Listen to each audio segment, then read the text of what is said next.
Mexico versus England at the Estadio Azteca this Sunday is going to be a World Cup classic. It's going to be one of those matches you tell your kids about, bro. Mexico versus England. Who would have thought like we would see this matchup at the World Cup in 2026? Jude Bellingham at the Estadio Azteca, Harry Kane at the Estadio Azteca versus the likes of Gilberto Mora, Raúl Jiménez, and under Vasco Aguirre. Like I don't think anybody could have thought about that. But then also I feel like this is like the perfect scenario for Mexico to make history going into the next round. So when you saw that this was a potential like outcome for the round of 16, like what did you feel, bro? And now that it's actually here. Now that it's actually here, I'm a lot less nervous than I was when it was a potential outcome. Yeah, especially seeing how England performed. Especially seeing how England performed, but Yeah. but overall, bro, just seeing how Mexico has performed. Yeah, I think this is more has to do with Mexico. Not even like I would be confident no matter who comes in there. Like against Ecuador, obviously we were extremely confident, but it could be Spain, France, Norway, Brazil. Like if it was at the Estadio Azteca in this specific instance, the round of 16, like I'd be just as confident, just because Mexico has been flying. Like Mexico has been one of the best teams at the World Cup so far, and I mean stats back it up pretty much. Exactly. I mean, there couldn't be a more perfect scenario for Mexico. Yeah, I agree. This is the perfect scenario for Mexico to make history. Well, equaling history, making the quarterfinals for the third time ever in on Mexican soil. This is the only time that, or it's only in Mexico where Mexico has made it to that instance. And I mean, yeah, if we want to make history, we have to get this job done right here. And it's the perfect opponent, the perfect scenario, the perfect moment for la selección mexicana. Because obviously, we didn't see la selección del 1970 or 1986, but a lot of people see this team and say like this is one of the best squad performances in a World Cup ever. That's insane because in '70 we had big players. In '86 we had the best player that Probably in the world at the moment, Hugo Sanchez. Hugo Sanchez, the best 9 in the world. Mm-hmm. Now it's kind of we see this. We have an age Raúl who was the best striker in the Premier League for a couple months, 6 months in 2019. Yeah, top striker, bro. Top striker.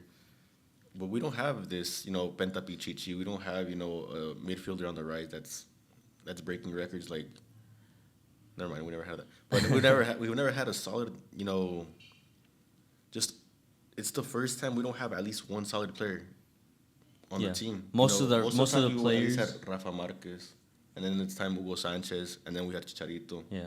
There was always like up and coming, like promising talents like Giovanni, Carlos Vela, Chicharito, who were already at big teams. Mm-hmm. Now we have Gilberto Mora, where yes, you could say he's going to most likely be at a big team but at the next moment season. He's not. But at the moment he's not. He's 100% formed in Mexico. Carlos Vela at 15 leaves to Arsenal. Chicharito leaves at I think it was 19, 20. Giovanni Dos Santos, I mean, he was practically formed in Barcelona. This is something that's literally that hasn't happened in like generations where Mexico has faced England. The last time they faced each other in a World Cup was back in 1966. Mexico lost that game in the group stage, and I think in that tournament that's the only time that England star. Yeah, the England got their first and only star that they so highly claim and praise, even though they haven't won anything after. Even though the ball didn't even go in versus West Germany.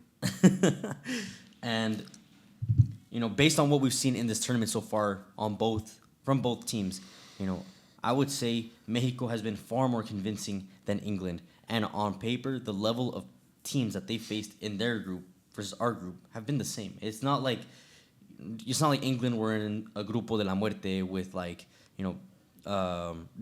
Norway, Senegal, and I don't know, whoever else you want to think of. Panama. Well, I mean, they were with Panama, but Norway, Senegal, and France or whatever. This is on paper. England should have gotten 9 points. They struggled against Ghana specifically. The only team where they were pretty comfortable was against Croatia, but against Ghana specifically, they fumbled. They tied 0-0. A Ghana that didn't even make it to the next round. Against Panama for the good hour of the match, like at some point, like we were texting each other saying like, "Though Panama low-key might get a result here," because England could not break through. At least the time. I mean, if you can't break down Panama, I understand how difficult it is, watching CONCACAF and, it's taken Mexico. It always takes Mexico at least around the same time, 50 to 60 minutes to break down Panama. The U.S. as well. Mm-hmm. Actually, the U.S. has not been able to break down Panama in a real competition. Mm-hmm. Comparing to that, we know how difficult it is, but we just didn't expect for a team of England's caliber to Caliber, struggle. yeah, exactly. Especially given the individuals that they have, I thought it should have been, barbecue chicken. That should have been easy on paper for England, And but they also struggled. that's And then what Congo too. Same thing exactly. happened. That's what the English don't understand. They think just because, and this has always been their problem. In 2006 when they had Beckham, they've always had good players, good stars. Beckham, Wayne Rooney. I know I'm missing a shit ton of players. Frank Lampard. Bro. Frank Lampard with Chelsea. Exactly. Like they've all like in general they've always had stars. Had great players, stars, but they've never been able to form or concise even half of the how would I say they just haven't had to been how do I say this like what Mexico has right now. It's not individuals. The collective. It's a collective team that has been made solely off of grit, want, Passion. And it's not to say that England doesn't have that. It's just it doesn't show. There's no cohesion through the team. They're like the reason literally Congo. I mean, the reason that England are in this instance is because of one individual. It's Harry Kane. A brace from him is the reason, because up until the 60th minute as well, England were struggling. Congo had scored early in that first match, bro, and they looked good. They looked like I think they had hit the crossbar or the bar at least once or twice in that match as well. I know a lot of English fans and media are pretty confident in England's ability, individually to also get a result for Mexico, but it's not going to be as easy as some of these people are saying, especially the fans. I've heard a lot of them been saying that they're not scared at all.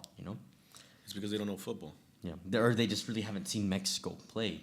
Maybe they saw the inauguration match. But after that, I don't think they saw the game against Ecuador or against South Korea or against Czechia. A lot of people hate English fans, and I call that Arsenal syndrome. Because most of those fans talking shit, bro. You look at their bio; it says Arsenal, ARS. It's coming home. It's just Arsenal fans, bro. Which is delusional. Just delusional fans that think they're somebody because they won something in 1966. Oh my gosh, bro! They won a Premier League now, and now it's bombardment, bro. But let me remind Arsenal fans something. We just knocked out Hincapié. It's just if English fans want their nation to win something, they have to send Arsenal to a championship, bro. It's the only way. It's the only way. Nah, but putting that aside, they just don't understand what it's like to play in an actual fortress of football. Yeah. More games have been played in the Estadio Azteca, World Cup matches, official World Cup matches, than in any other stadium in the world. Yeah, and Mexico still have not lost a match in a World Cup there. They say, Mexico haven't lost a match there because who do they play? The team that they have lost to, Brazil has played there, bro. Portugal has played there. And look at Portugal. Portugal, on paper, has twice the team that Mexico has, but even then, they couldn't. There wasn't this one play where you could say, "Oh, they built up, super easily through the Mexicans." They didn't. They had a difficult time most recently. And Portugal has, bro. They have a lot of players. They have Vitinha, bro. They have arguably the best midfield in the World Cup. They haven't shown it, but they do. Now, if we're going off of player by player, England beats us 100%. But this isn't a player by player competition. Yeah, this is 11 versus 11 at the end of the day, and right now Mexico's 11 as a team are just stronger than the 11 that England have at the moment. It's just the stats back it up, the momentum backs it up, but the most important thing I think is the altitude. It's the atmosphere, the environment, the fans, imagine there's going to be over 80,000 Mexicans wearing their green jerseys in that stadium.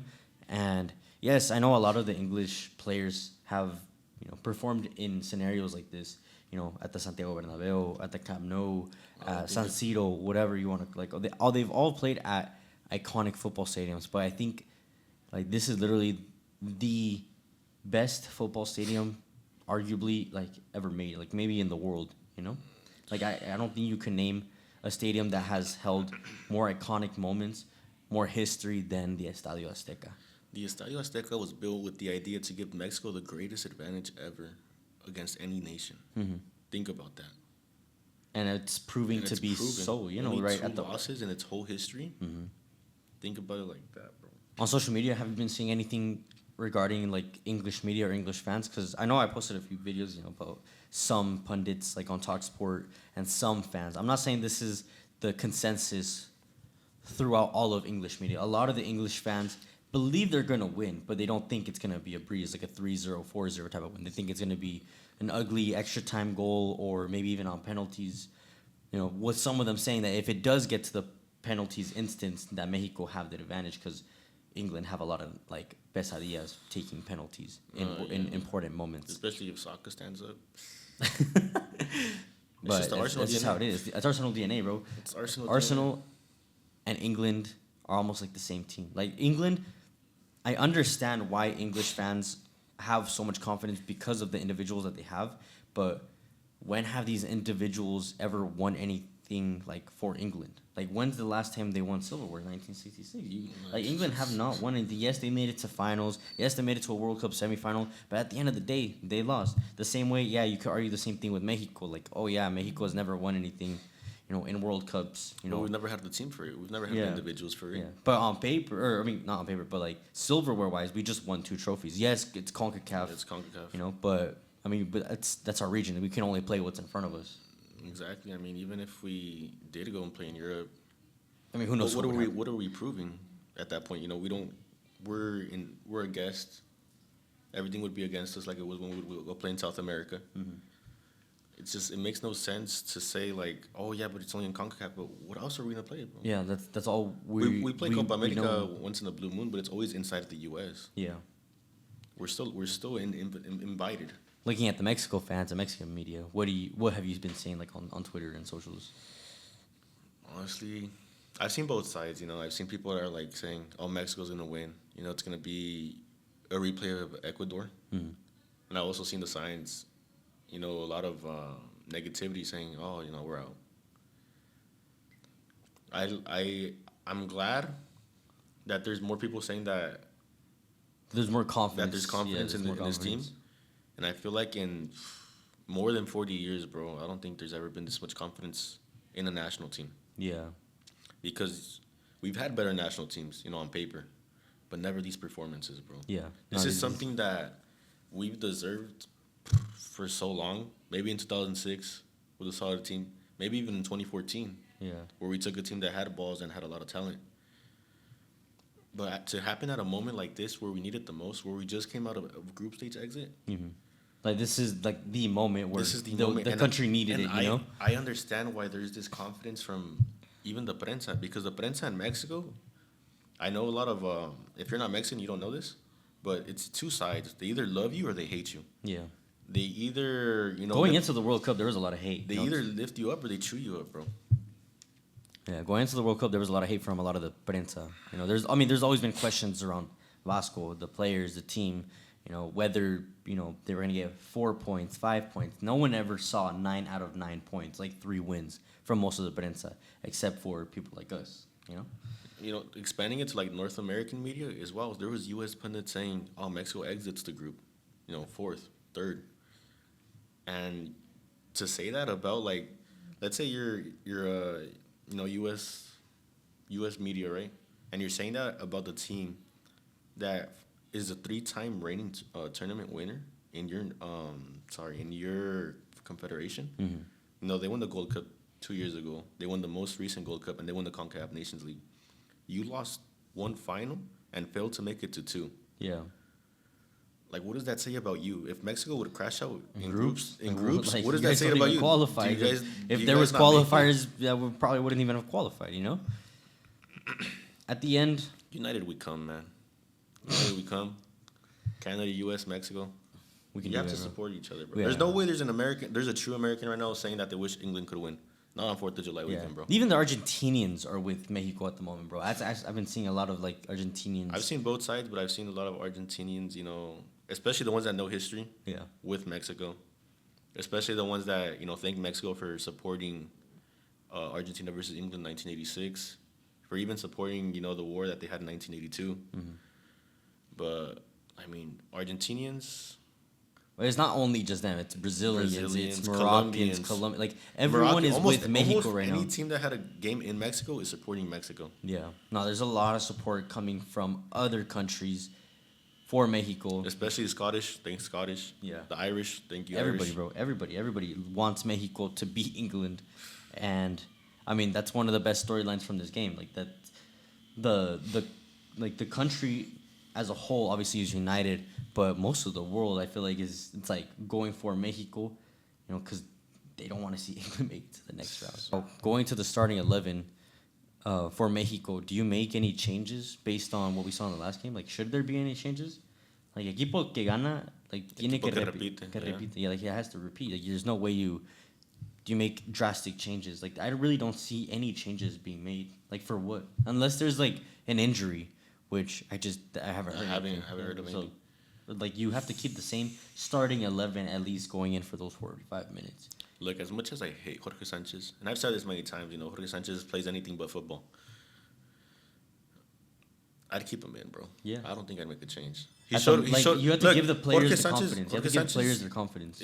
Technically may not be the best right back, but I feel like he's the right back with the most rhythm right now. Yeah, because he's been playing. He's performed. He's been playing. Good, he's performed well. Jorge Sanchez might be, bro. If Jorge Sanchez keeps up this rhythm in the World Cup and onto a season in Greece, I think he's out of Greece by next year. And I don't think it's back to Mexico. Yeah, and I don't think that's that crazy to say. No, if you asked me a year ago, I'm saying, oh yeah, he's out of Greece, into the Segunda. Yeah, he's going back to Atlas, or he's going to Atlas. But that was I the rumor, see this Jorge Sanchez in a mid-tier European team. Yeah, based on like most of these players could be playing in Europe if they really wanted to, based on these performances. So yeah, I agree. I don't think you change anything. Like I'm not gonna be mad if Reyes does start, for example. Yeah. But it's like if you're just keeping, you want to reward these players for what they did in those first 45 minutes specifically. If you think about it, Reyes might start. Taking into the fact that Piojo does come back down, and he does it very well. He attacks very well as well. But these English players aren't as dynamic as the Ecuadorians. I'm not saying they're slow. They're just not as dynamic. And I feel like Jorge Sanchez was kept in for that because he's a lot faster. He's quicker. Yeah. So, yeah, I mean, that's the way we see it. I don't think there's going to be really much changes. Gilberto Mora 100% has to start, right? I feel like 100,000%. Like, even though he was kind of pushed around in the second half against Ecuador. I mean, I know England for sure seeing this match and they're like, okay, yeah, we have to keep a marca like specifically on him. I don't know if it's going to be Rice on him or Kone in the midfield. I hope it's Rice on him because I don't think Rice keeps up with him. Yeah. I mean, nobody. I don't think really there's anybody that can keep up with Gilberto Mora. So I think Mora has to stay because he's the especially if they do that. He's a special player. If they do that transition where Piojo flips into the midfield and Mora goes out, then Rice is lost. Yeah, they're not gonna be able to catch up on either one, and then they're just gonna be it's gonna be Ecuador all over again. And I think, hopefully we can be more consistent, with putting the first opportunity away because Raúl Jiménez had one opportunity before we scored the header that he he just completely missed. Like you have to put those away, especially against a team like England. Against Ecuador, you knew there was gonna be more opportunities, and there was. But against England, it might be difficult. Where maybe we might not see Mexico create, opportunity after opportunity. It's gonna be a few scarce opportunities, could be, but it's about making them count. Yeah, exactly. But I really do see that happening in this match. I think all the players have full confidence, and now there's less pressure because they kind of broke the curse of the knockout stage, of winning a knockout stage game.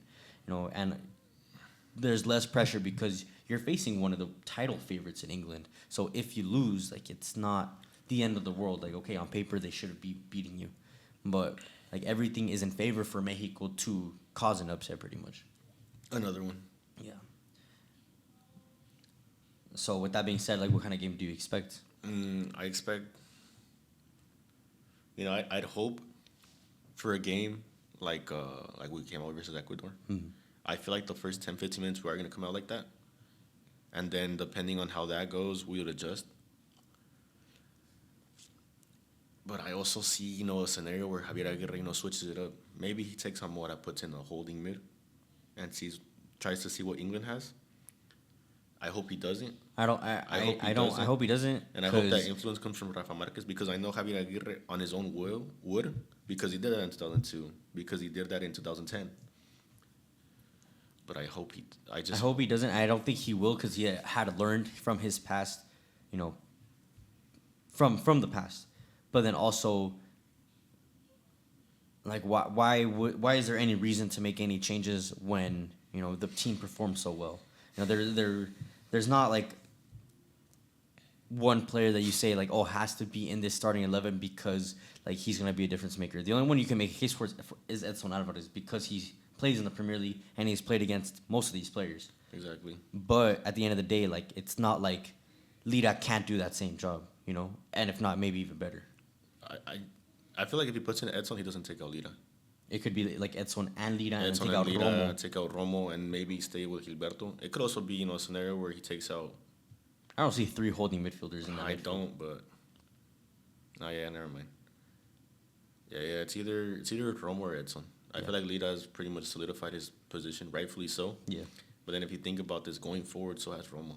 Yeah. Romo has a goal and an assist, and he did very well at holding the ball up versus Ecuador, bro. Yeah, no, he was a good performer as well. So yeah, I mean, like you said, I think we should expect the same thing that we saw in those first 45 minutes versus Ecuador. Yeah, it's gonna be a little bit more difficult, maybe because of the individuals that England have. But I mean, the biggest factor is the altitude. You know, Ecuador. They're obviously a little bit more used to playing in altitude. England are not used to it at all. So this is going to be just a completely different playing field. If anything, like for those first 45 minutes, like if I'm Mexico, I'm going at 2 times the speed that I did against Ecuador. Like faster decisions, just going full throttle, put them in a chokehold because... Try to score early, like because really try to tire out the opponent because, like, okay, say we don't score in the first half, but we put on all that pressure, making the English run, second half they're dead. For sure.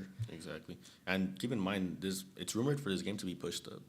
At 12, right? It's most likely gonna be played at 12. Be pushed up. It's gonna be hotter, more humid. The hour also favors English time, allegedly. Yeah. I'm not sure. Well, European time, yeah, definitely. European because time. it's prime time over there. It's like 8, 9 p.m. They like dinner time. While they're watching the game out at the bar or something. Exactly, and I mean, you went to the stadium at that hour. It's still gonna be packed, but it's gonna be hotter. It's gonna be hotter. Yeah. It's definitely going to affect more England than it is going to be Mexico. Mexico already played at that time against South Africa. And they had also a very good performance. The only reason we wouldn't say it was like one of the best performances is because they could have scored 6. If they scored 6, then I would have said that was the best performance of the World Cup. And keep in mind, Mexico, during El Car, they would train twice a day, 10 a.m. and 4 p.m. Yeah. The sun's out. Mm-hmm. They're used to it. These guys are used to it. It's already been almost 2 months being in Mexico City. They're 100% used to it. So with all this being said, let's get into our predictions before we wrap up the video. First, let me know your predictions down below before we say ours. That way you see if we can, if we all have the similar predictions in mind. You want to go first? You want me to go first? Go ahead, bro. I say 2-0. I've been saying this for a while already. I don't really see how England scores as much as, they have the individual brilliance. I just think Mexico's collective unit defensively, especially, there's just no way. I mean, unless there's some like brilliance from Harry Kane, but like the altitude is going to be so heavy. The heat, the atmosphere is going to be a burden on most of the English players, if not all of them. So I really do see Mexico winning this match 2-0. Honestly, I said 2-0 as well. And I feel like it's maybe, if not an exact repeat of Ecuador, something similar. Something similar Where we score in the first half. And I think we score early. And if we don't score early, it's 2 goals in the second half when they're dead. Yeah. So 2-0. Let us know your predictions down below. We'll see you guys after the Mexico match for post-match reaction. Make sure you guys, for more Selección Mexicana and World Cup content, make sure you guys subscribe, like, check out the platform links down below. Hopefully there'll be some good news and Mexico makes history in this next match. Because, that's just what we want to see. We haven't seen something like that in our lifetime. So, hopefully we can get it done, bro. We'll see what happens. We'll see you guys on the next one. Peace out.